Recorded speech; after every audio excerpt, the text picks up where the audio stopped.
What's up, everybody? Welcome on into the Slate. It's a Thursday sports edition. That means we will hit multiple sports. It's pretty self-explanatory. Adam Kaufman, Gary and Thorne here with you. No Jeff Ulrich. Sadly, we miss him and that beautiful head of his, but nevertheless, maybe tomorrow he'll pop on. Or, rumor has it he's going to see the people in Arizona next week for the Super Bowl. So that's exciting. How are you, Garion? Doing well. Yeah, Jeff not on the show, so I decided to not wear a hat today. So my partially bald head can kind of like make up for Jeff a little bit, get the spirit of Jeff You're going not here. balding. Also, Don't do that. Don't do that to yourself. I got a five head, as they say in the business cough, but it's okay. I'm doing fine. We're gonna talk some football. We're gonna talk some NBA. Yeah. Good time to talk some sports.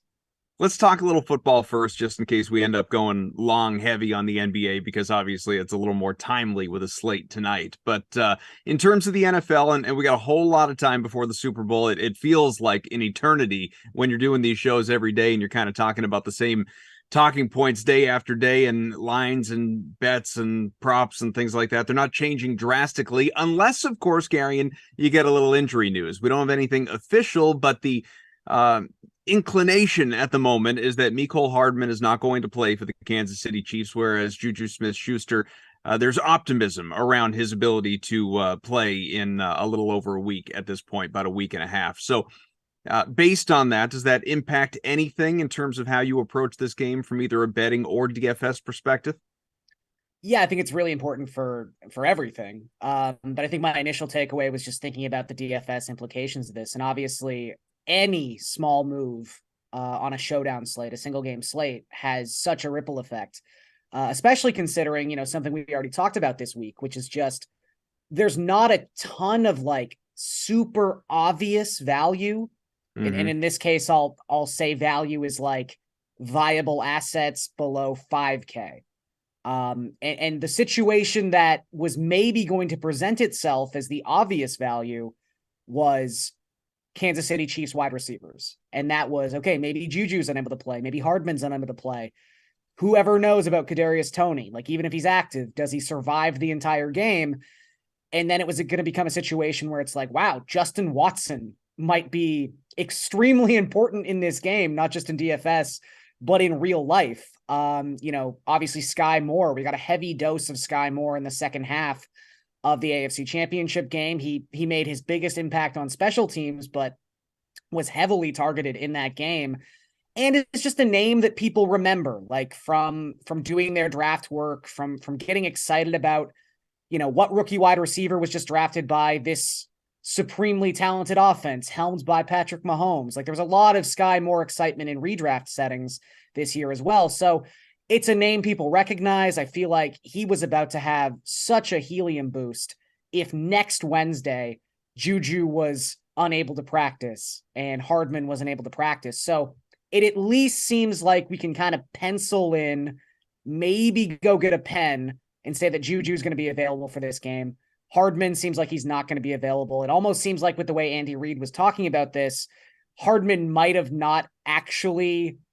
It wasn't maybe advisable for Hardman to be playing last week, but he really worked his way back and wanted to play in that game, and it just wasn't happening. But, Juju, not someone we've seen be heavily utilized in this offense by any means in recent weeks. Not a deep play threat, not a guy who's going to have a high ADOT. That is certainly more the territory of your Marquez Valdez-Scantlings of the world. But again, this just takes away possible snaps from those value plays, which people were just hoping to cling to like a lifeline, because again, there's just not a ton of guys that I'm looking at aside from, and again, I'm not saying I even love these plays, but I think like Quez Watkins going to get a lot of attention this week just because he's relatively cheap and he's going to play snaps.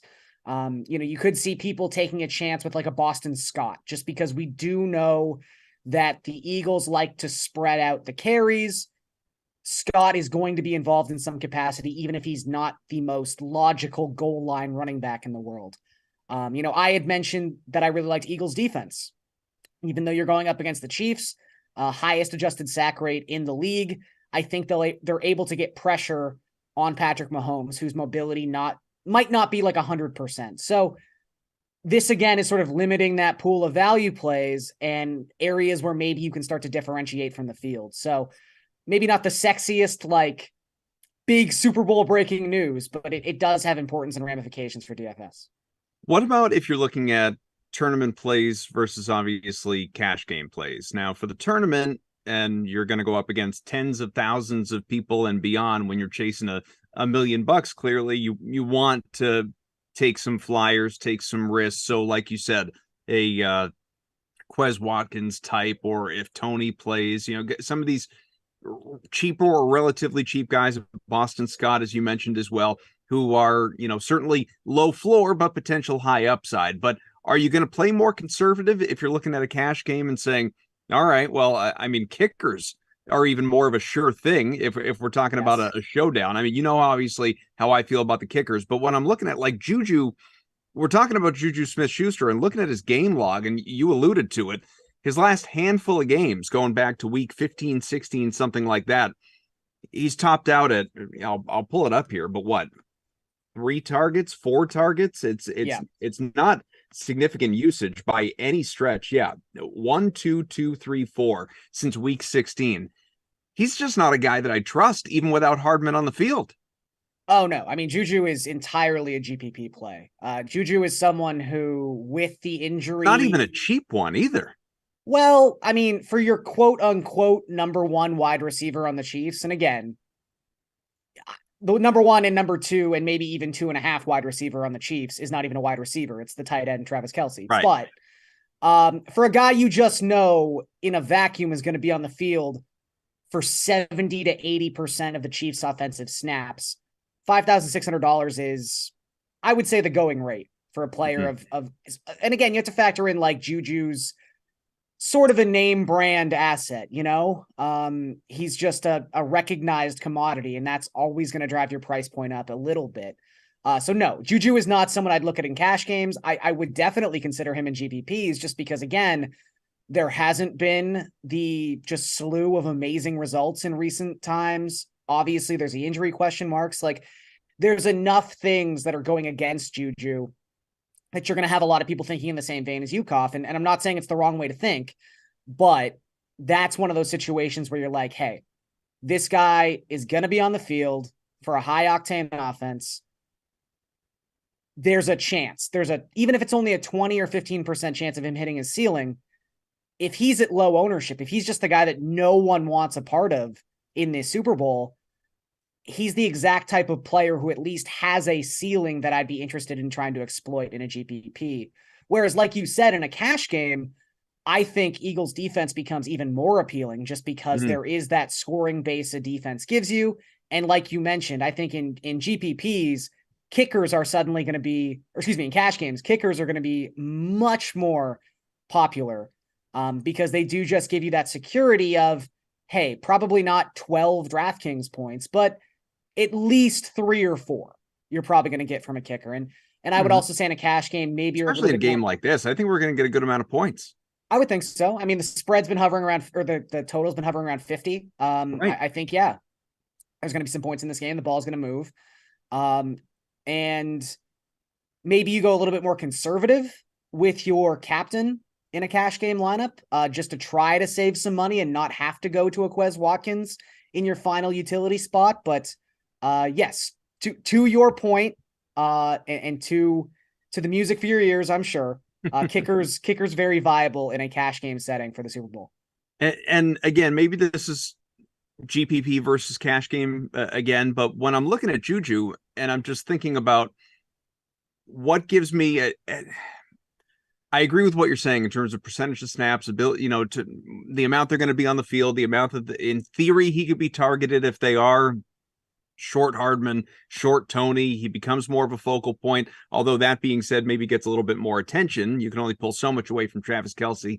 I understand, but if I'm considering floor versus ceiling, and I'm in a similar price point, within $1,000 can make room in my lineup, like I'd rather pay up ever so slightly for Dallas Goedert than have Juju Smith-Schuster. That would make me feel better just going into the game. I don't know how to play out, obviously, but just going into the game, I feel like I'd be in a better headspace.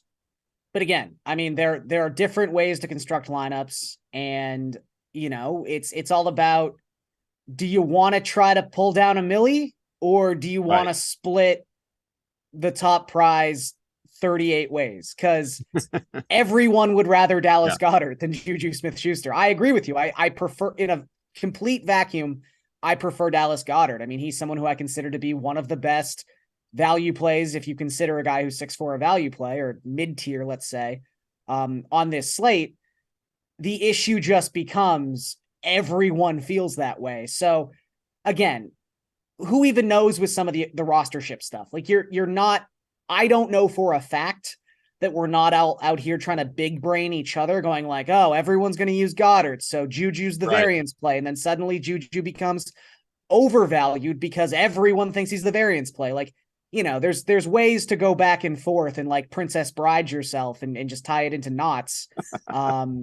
With, you obviously think that the cup is in front of you, but I do think Juju's going to have the lower ownership, and I think it'll be by a significant margin. And again, if you're just looking for a way to separate yourself for an asset that has upside, I mean, again, think back to, like, it's the Texans, but his game against the Texans in week 16, it was a massive return for Juju. Like, this is someone who, before tapering off at the end of the season, was on his way to 1,000-yard receiving campaign. Obviously, not getting the red zone looks in this offense just because that's how involved Travis Kelce is in the red zone. But again, we're just talking about upside. And while Goddard might even have more upside, it's the upside multiplied by the fact that he could be a variance play. I'm looking at projected ownership numbers, and as Lamarca always tells us, there are different sites, obviously, to get your projections, but the one that I tend to look at, I'm looking at what we have right now, and the projected ownership on Goddard is a little bit north of 30%, whereas Juju still right around 25% of lineups, which, I'll be curious to see if and how that moves, depending on, obviously, future injury news related to the Chiefs over the course of the next week, because there are still some question marks, as we know. Yeah. And look, this might just be a case of the entire mid-tier kind of being an operating zone to get a little variance, because this is a star-studded game. I mean, you've got Travis Kelce, you've got AJ Brown, you've got two quarterbacks who consistently the last 2 seasons have ranked at the top or near the top in DraftKings fantasy points per drop back. Yeah. I mean, these are the types of games that often people just immediately default to a stars and scrubs type lineup. But again, the scrubs on this slate, quote unquote, are almost non-existent. So maybe that mid-tier is a better way to attack, especially you didn't even, obviously, you mentioned before Travis Kelce. That's, a star among stars, right up there with the quarterbacks, quite frankly, in DFS. And then Goddard's a guy you got to consider just for target share alone. I mean, if he's getting 6, 7, 8 targets per game, obviously he could be heavily targeted by Jalen Hurts in this game.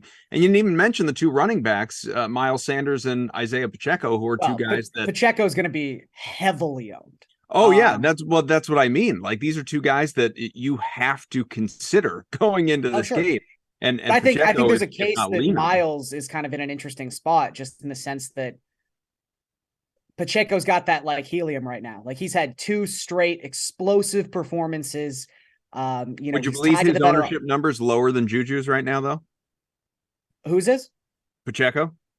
See, that seems insane to me. Yeah, it's coming in at about 20 based on, again, what I'm looking at the moment. We're still a week away from this. I'll just say this. I would be shocked if Pacheco's ownership ends up lower than Juju's, but I don't run a projection system for ownership, so I can't say. So if anyone has any thoughts, questions, concerns, whatever it may be related to the NFL, let us know. This Super Bowl, we're happy to keep talking about it, but we have about 20 minutes to work with. Want to get some other things as well. Maybe we'll bounce back to NFL. We'll see. But NBA tonight, Gary, and we've got, 7 games on the docket this evening. And I think always interesting from a betting perspective, DFS as well. We can go over some of the good plays, top plays, injury news that we're waiting on. Also, there are a lot of big names, obviously, that are available to you tonight when you're thinking about DFS, from Nikola Jokic and Luka Doncic, Giannis Antetokounmpo, LeBron James, Julius Randle, John Morant, LaMelo Ball. The list goes on in terms of studs that are out there tonight. And the interesting thing to me, because this is not always the case, is many, if not most of them, Gary, and are actually in really good spots tonight, starting right at the top there with Denver and Jokic going against Golden State. Even with the price tag of 11-3, he is projected to have 60, 65 points and obviously do Jokic things out there against the Warriors with Steph on the other side. So I guess the fear I have with Jokic, and it's a fear that we talk about often with some of these just absolute studs, is the game script going to get out of hand? Because just without even getting into the implications of the roster news that we have currently, Golden State, one of the worst road teams in the NBA, Denver, one of the best home teams we have in the NBA. So already you're dealing with a situation where the script could get a little wonky towards the end of the game. Now factor in that this is the biggest spread we have on the slate. And the reason for that is there is heavy speculation that the Warriors are going to sit most of their starting lineup. So we have gotten news on that since just kind of guessing this morning when these lines came out. No Klay Thompson, because he never plays the second leg of a back-to-back, or at least he hasn't since his injury recovery. Andrew Wiggins, not on the injury report, so he will actually play. Same with Jordan Poole. The two big question marks are obviously Steph and Draymond, and it was surprising, at least to me, to see them not just immediately ruled out. They're both questionable for this game. I would still think, just with the way Golden State's operated so far this season, like we have such a easy point of comparison for this type of thing. It happened last week. Golden State played an overtime game against the Celtics, had a back-to-back the next night, and immediately sat all their players. They go to overtime last night against the Timberwolves. It just seems like this is the thing that's going to happen. So obviously they list them questionable to give everyone a headache on this particular slate. And Jokic is someone who does not need his full allotment of minutes to hit value. I'll make that very clear. Like, this is someone who has managed a triple-double by the third quarter on multiple occasions so far this season. The big deficiency that the Warriors have is they have no depth on the interior when it comes to defense. I mean, Draymond's fantastic, but he's undersized for a matchup like this. Same with Kevon Looney. So Jokic, in theory, should have a really great night tonight. And I think he could be looking at 70-plus DraftKings points if he's forced to go over 35 minutes. But if he's only going to play 26 or 27, which we've also seen in the recent past when the Nuggets have just blown teams out of the water, this is a hefty price point for that. So I'm not saying you can't have exposure to Jokic, because exposure to Jokic is always a good idea. But I would be a little bit more hesitant with this spot than I normally am with Jokic. Well, let me ask you this then. You look at the 10K plus guys, Jokic, Steph, if he plays. Luka is the most expensive play at 12-3. Closely behind him is Giannis at 11-9. You also have LeBron, who is chasing that all-time scoring record, and he's still a couple games away, but could make a dent tonight. Randall, Morant to round out that group of a half dozen or so players. Who's your favorite? So I would say in the 10K tier, and this will come with a little asterisk, it's LeBron. I guess the only question we would have is literally his questionable tag. Now, LeBron this season, questionable has not always meant questionable. It generally means probable. He's played through the questionable tag a number of times. However, if you were to look at the Lakers' schedule and start sort of ranking, look, every game's important for the Lakers. They're in 13th place in the Western Conference, but he wasn't going to sit in Boston. He wasn't going to sit in New York. Could he sit in Indiana? Maybe. So that's the only thing I would be worried about, obviously, is just him not playing. Fortunately, this game tips at 7. So we will know the status of LeBron James before anything locks on this slate, which is beautiful. But really, this should be an offensive wonderland for both teams. I mean, I think I really like Anthony Davis at 9,900 as well. Anytime you can get Davis, who seems like he's just back to his full allotment of minutes. I don't know if he's fully healthy, but he's playing the full allotment of minutes, which is really all I care about at this point. But, you know, James and Davis, they're stepping into a spot where this is the highest total on this slate by a considerable margin. And the reason for that is across the last 10 days or 10 games, these are two top 5 teams in pace in the NBA. This is going to be up and down the court. There are going to be so many field goal attempts in this game. And then you've got a Pacers team that is really bad on defense. 27th in the league across their last 10 games by defensive rating. Tyrese Halliburton's back. Like, I just think this is going to be a high scoring environment. And while I wouldn't recommend using Halliburton the first game he's coming back from a 3.5 week absence, like, I think he'll have a minutes limit. You can look at some of the like tertiary mid-tier options on the Pacers and go like, maybe like Benedict Matherin's in a good spot tonight. Buddy Hield, Miles Turner. Like, I think anyone in this game who's going to play over 30 minutes or is projected to play over 30 minutes is in a really nice spot. So since you brought up the fact that we will have the LeBron news before anything locks tonight, which is obviously key, not so much the story for Golden State and all of the questions that you outlined before with Steph, with Draymond. We already know Klay Thompson's not playing. Obviously, Andrew Wiggins is expected to, but that game is not until 2 hours after lock. That's, you're thinking night slate at that point. But if you want to take that game into account when you're building for the main slate starting at 7 Eastern here in, an hour and change, I don't know. I mean, what is your approach? Are you leaving as much flexibility for yourself as possible until, I don't know, the 8 o'clock games start, when in theory you'll get some news by that point, and sort of only locking in for those first 3 games someone that you really like regardless of what happens with the Golden State game? Yeah, I mean, this one's tough. Look, most of the slate will have locked by that point. So it's a really tough situation to kind of navigate, because there's massive pros and cons on both sides here. I think because of the uncertainty, because of how difficult it would be to sort of recalibrate your lineup at this point, there's a possibility that like Steph has ridiculously low ownership if he does play in this game and we don't find out before 7. I am still of the opinion that I would be shocked if Curry is available for this game, if Draymond is available for this game. To me, you might have to put yourself in a situation where you're putting these players into the utility spot or into a guard or forward spot to increase the amount of pivot options you would have if Steph gets ruled in by surprise. But I think someone like Ty Jerome, obviously, you get a lot of ownership to Jonathan Kuminga in situations like this.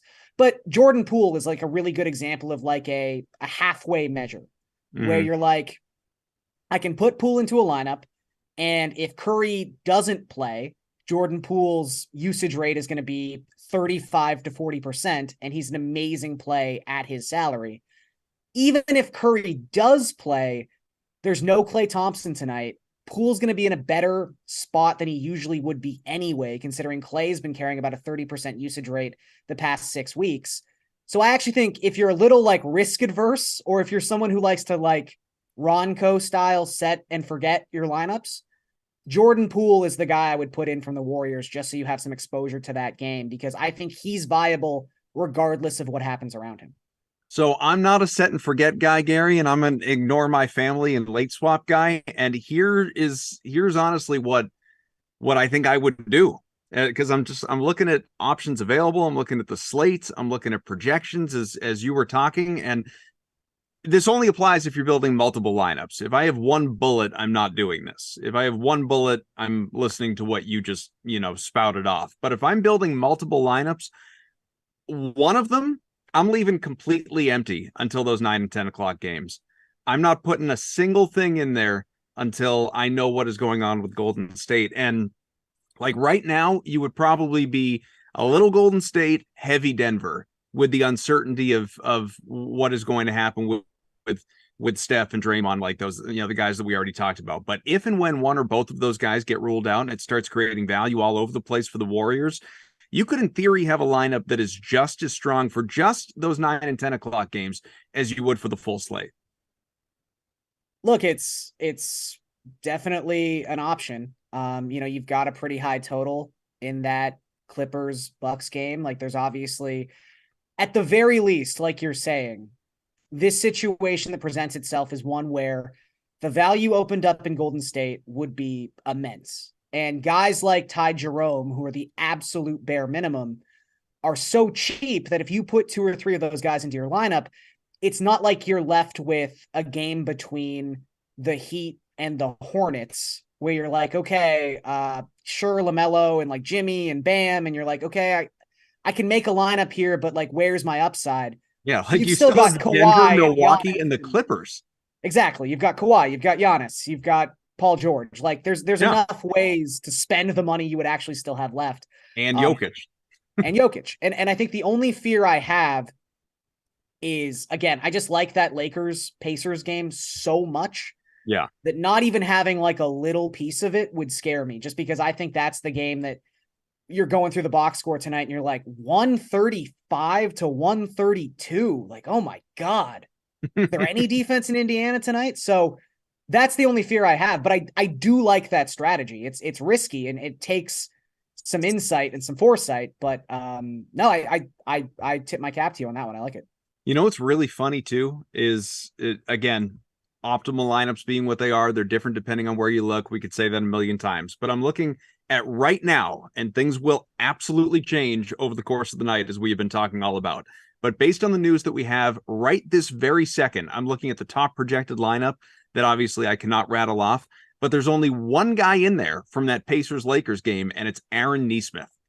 I mean, again, I think attacking the sort of mid-tier Pacers is not a bad option, just from a value perspective. Yeah. But yeah, look, there's some pretty obviously great spots on the first half of this slate, and then there's some pretty easy, I'm probably just going to avoid these spots from a DFS perspective on the first half. Like, not overly excited for Memphis, Cleveland. Obviously, Memphis, there's some value that opens up in the front court with John Conchar coming back and no Jaren Jackson tonight. Like, you can find some value there, but I think that's going to be a relatively low scoring, 2 very good defensive teams going at it type of game. And then you've got the Heat and the Knicks. It's ironic that the Heat are wearing their 90s throwback jerseys tonight, because this game might end 90 to 87.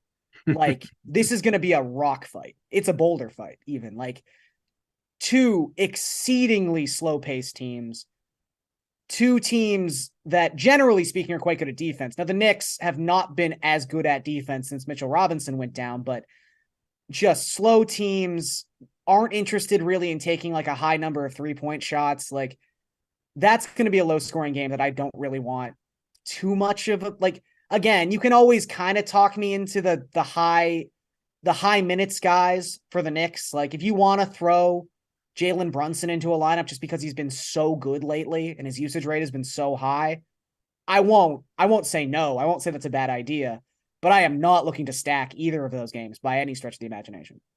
So we've got about 5 minutes left. We've been heavy on DFS, although there's, a lot of relatable content to betting as well. But if we zero in on the DraftKings Sportsbook, because I know you write about the best bets in the NBA and in the world, in the head of Gary and Thorne. So what jumps out at you?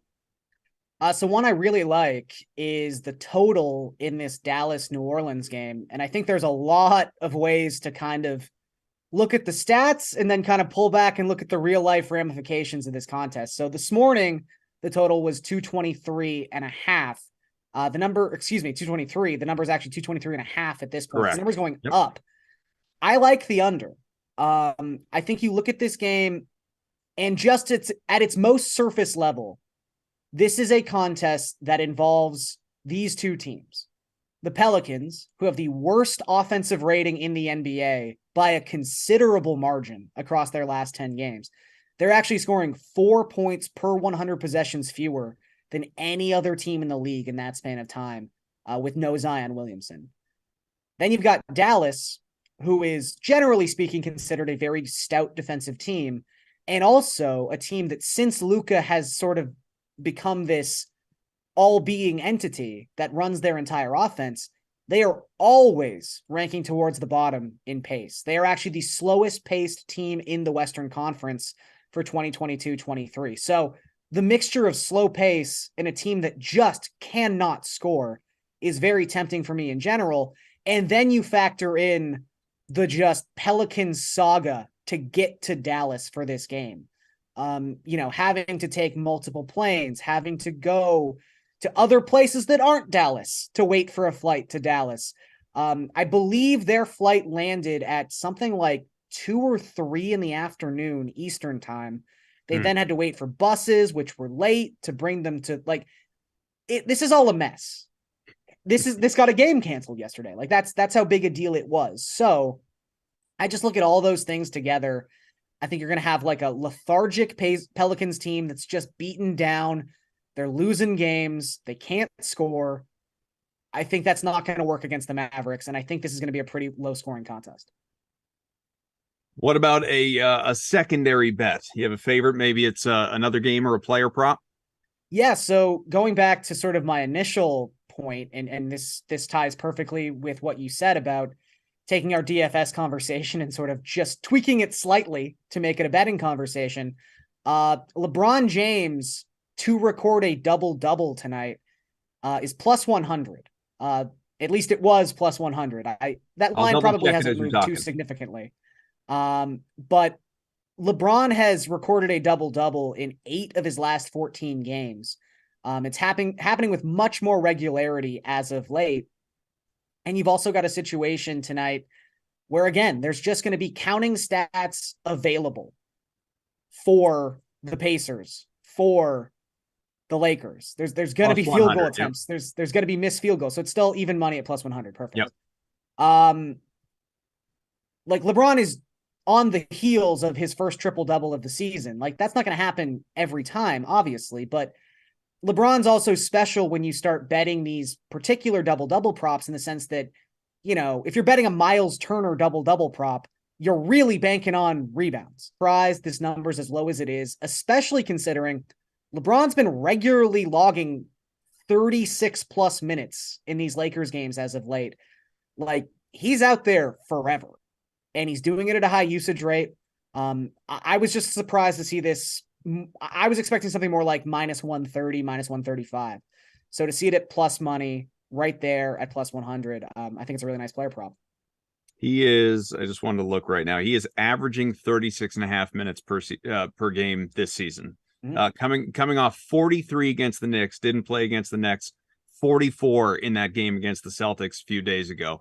I mean, it's crazy. Like this guy, and obviously how he takes care of his body. But playing him an average of more minutes, or practically as many minutes as he is, years old at this point. Yeah. It's insane, absolutely insane. All right, well, it's a Thursday. We've got to go. I believe there are Madden simulations that are on the way for you because, of course, there's no Thursday night football. Just a whole lot of time to talk about the Super Bowl, which is approaching. I was going to say rapidly approaching. It's not rapid, but it is approaching. And the sim coming your way in 5 minutes. It will be the Jets and Rams at 6 o'clock Eastern time. Andrew, thank you very much. So just a few minutes from now. And Garion, I don't know, maybe we'll be able to find a way in these next couple of days to let the people know about some prop bets and whatnot they should consider for the Pro Bowl skills competition. I don't know, whatever it is that keeps you interested. I think we have dodgeball lines somewhere. I hope we do. We do. We should. Fine. Maybe I'll have a take for that. Who knows? All right. The reason Jeff Ulrich was not with us on this show is he's resting up because he's in the host seat tomorrow. That is what I'm being told. So be kind to Moose and Lamarca, assuming he is along with him. Garion, it's been a great pleasure this week. On to watch Gerard Butler movies tonight. But thanks to Eamon. Thanks to Andrew. He's Garion. I'm Adam. Enjoy the evening. We'll see you. Garion, bye-bye.